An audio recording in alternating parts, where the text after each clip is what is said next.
Hello! So I got a chance to watch AfrAId. It's directed by Chris Weitz. I believe I pronounced that right. If I didn't, I do apologize.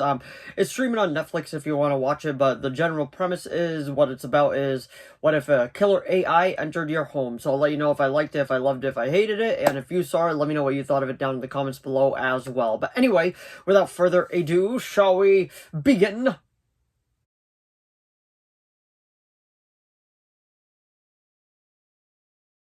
So, AfrAID. Pretty much what this is if you haven't seen it, the general synopsis of it is pretty much like they invite AI into their house, pretty much like a Siri or like a Alexa, something like that. But this AI is much more advanced, and it's about as evil as they come, and that's pretty much the general synopsis of it. And it ends up holding this family hostage, and now I'm gonna get into what I felt about the movie. The acting, for the most part, is pretty good in this, and I do like that David Oshamalan is in it. I feel like he's a very talented actor, and it's really cool to see him popping up in tons of stuff. Like, he was in Last Voyage of the Demeter, he was in The Dark Knight, obviously. He's been all around, and I think he's a very phenomenal actor. Late Night with the Devil was another one, but I really didn't care for this movie, in complete honesty. I was very disappointed with this film. There was a lot going on with this movie that I was like, you know what, there's some cool ideas here, but overall the execution was just very meh. And especially where we're getting so many movies about a killer AI, it's just like, this one has been done to death, and it's just like, some of the choices that they make in this movie is just like, oh, okay.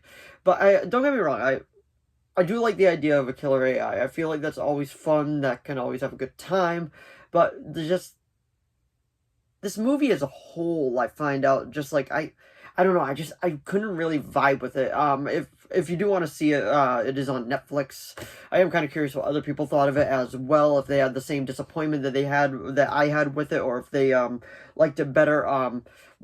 One of the scenes in this is actually quite interesting. She ends up taking over this smart car, and it was the boyfriend that ended up leaking pictures of one of the characters in it, and then she ends up killing him off in the car, and a car wreck and all that. And it's just like the idea is there. If I'm going with killer AI, I'm probably going to go with Megan, because I found that movie much more enjoyable. Surprisingly, I don't think this movie was Blumhouse. No, it actually was Blumhouse, my bad. And it makes you wonder, why, they're still putting out movies like this. Sometimes they put out a good one, like Five Nights at Freddy's. I thought that movie was great, and then they put out other ones where, it's like this, AfrAID. But I do like the idea that they had the AfrAID, and then the AI was hyphenated in it. It's just I don't know what I was expecting with this film. I guess I was expecting a bit more, but overall I was just highly disappointed with this film. I'd probably give it a 5 out of 10, in all honesty. There's a lot of improvement here.